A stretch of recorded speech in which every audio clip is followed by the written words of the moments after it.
Alrighty, ladies and gentlemen, boys and girls, welcome back into another video. Today's video is going to be extremely fast because I'm going to have to do this before I go and stream on the Paladins game channel at around 6 p.m. London time. So, you already have that information. If you want to join me on the Paladins game channel, feel free to show up. But let's talk about the teasers, shall we? Because they keep showing up earlier on the other Paladins Twitters, like Brazil, Spain, France, and etc., instead of the official one. But don't worry, I'm here to translate everything, although you can just press that little button right there, and it's that simple. But you didn't see that button, all right? This is fake, okay? I'm gonna give you the translation, okay? All right? Let's act like you didn't. In fact, let me just. There we go. We can refresh the page, and bada bing bada boom, no translation. All right, we got the name of our new champion, Lillith. It's right there. Wow, crazy. I already knew the name. I was just waiting for them to officially announce it. And I think this is even of a better visual, reveal than the last one. But there's still something that I'm struggling here with. I don't understand why sometimes she has wings in her hair and sometimes she doesn't. Like 3 teasers ago, she didn't have any wings in her hair when she's standing on top of the church. The one from yesterday, she did have wings in her hair. Then she also had wings in her waist made out of blood. And then finally again, we have her here. She does not have the box, by the way. Instead, she has this thing in her hand. I'm guessing that this could be potentially an ultimate where she can target somebody and hold their HP, their life in her hand. That would be insane. But then again, this is only arts for the cards. This doesn't mean that it's actually, explaining any abilities. But let's read the text, shall we? But when the sword of the magistrate is gravely injured, their leaders will have no other choice but to call Lillith, the Heartless, for aid. Like, you gotta ask for aid, for help, whatever. But all right, we already have here some information. Apparently, she's gonna be joining the magistrate. I'm guessing that the magistrate, it is the Leon, the House Ico magistrate now. So yeah, we have here a better visual of her.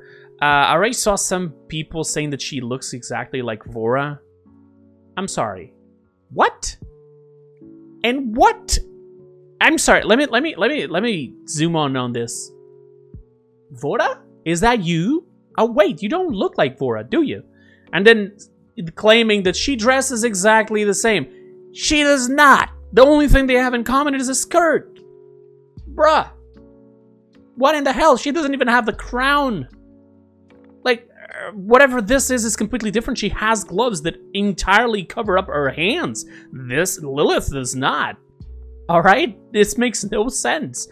But yeah, I mean, at least we can for sure know that she is a vampire.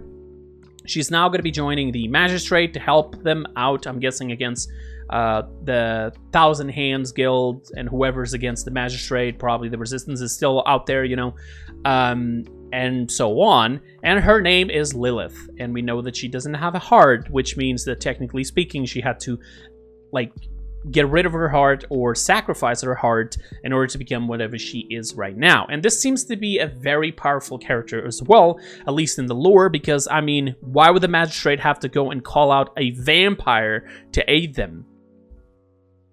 Unless this is just a way for them to fit her into the lore. I mean, I wouldn't be surprised at this time, But either way, yeah, there we go, ladies and gentlemen. This is the teaser for today. I'm pretty sure there's no skin teasers yet. But again, we already mentioned about a potential IO corrupted skin, which, I still asked some of you guys yesterday whether or not it would be a corrupted to the darkness side or a corrupted towards a, let's say, electronic, cyber, corrupted virus skin. And I saw some of the comments already, but I still want more answers. I still want to see, what do you guys think? And please, by all means, refrain from talking about data mine into the comments below. I just want to make this as clear as possible. Listen, I got all the information that I could provide to you for these next few teasers, and I'm not doing that. All right, instead, we're just analyzing the teasers and bringing out the information for the people who don't usually follow Twitter, people who don't even know when these teasers came out, people who probably have work or school and they don't have time to go and search for these things. They can just sit back, put this video to play, like maybe they're having a coffee, maybe they're having lunch, you know, and just like quickly see what's going on. And, you know, having people going in the comments down below and telling us, dad or mine, it ruins the surprise for everyone who really wants to be surprised with these things. So please, please don't. Also, I do have one thing that I want to mention here. Now, this has had nothing to do with lore or anything of the sort, but I did see something done by Dan the Bros. He actually won one of the Crystal Awards. I believe it was either last year or this year that just passed.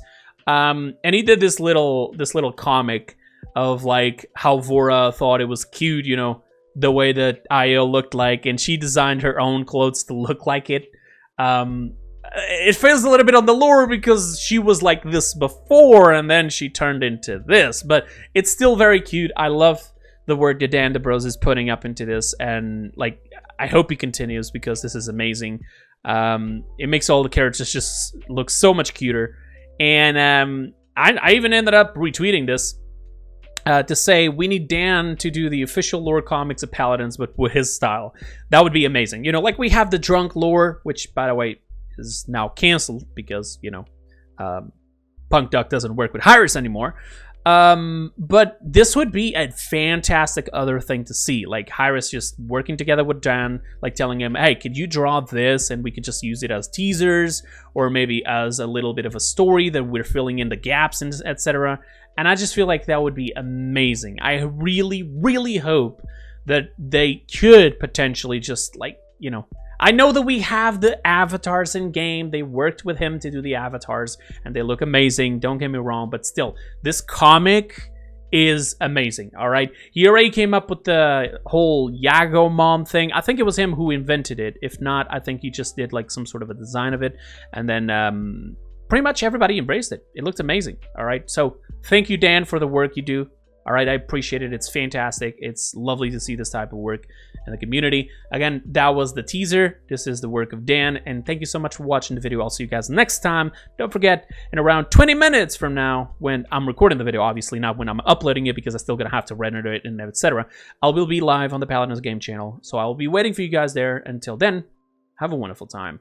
Bye-bye.